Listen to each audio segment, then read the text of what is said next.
Somebody asked if the default or the starting point for human spirituality and religiosity is monotheism, then why have human beings time and time and time again veered away from that monotheism towards the worship of idols of various types, material and non-material?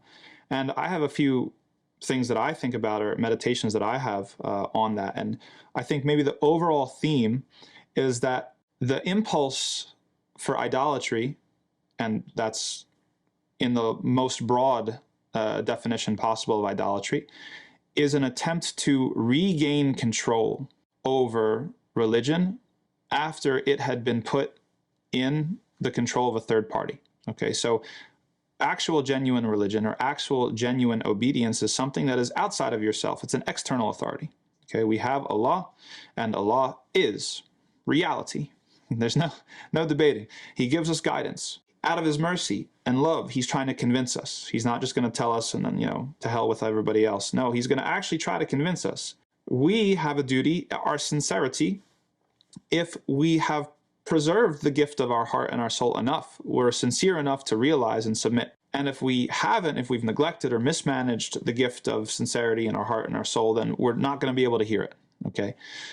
So the sincere person submits to the external audit, right?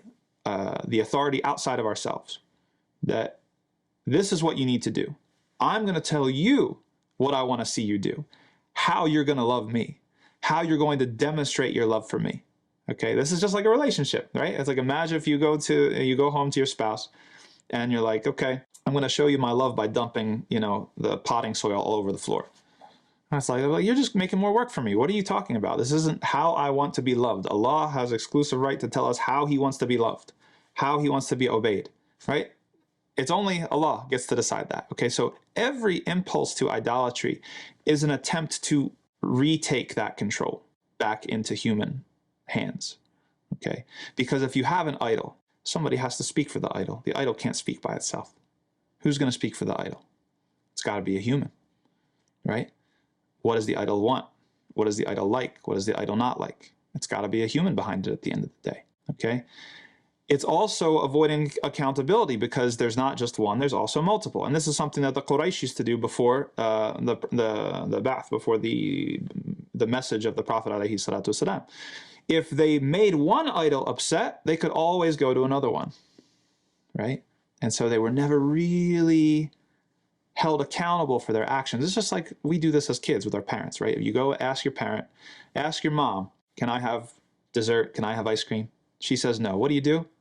You go ask dad. We're the same. It's the same with religion, right? If there's multiple authorities and they're each competing and they're each equal, now you stand a chance. Let's say you wanted something, but idol number one said no, through whatever reason, or the people. Obviously, the idol can't speak itself, but the people who are responsible for communicating, supposedly the oracles or whatever you want, for communicating the will or the desire of idol number one, they say no.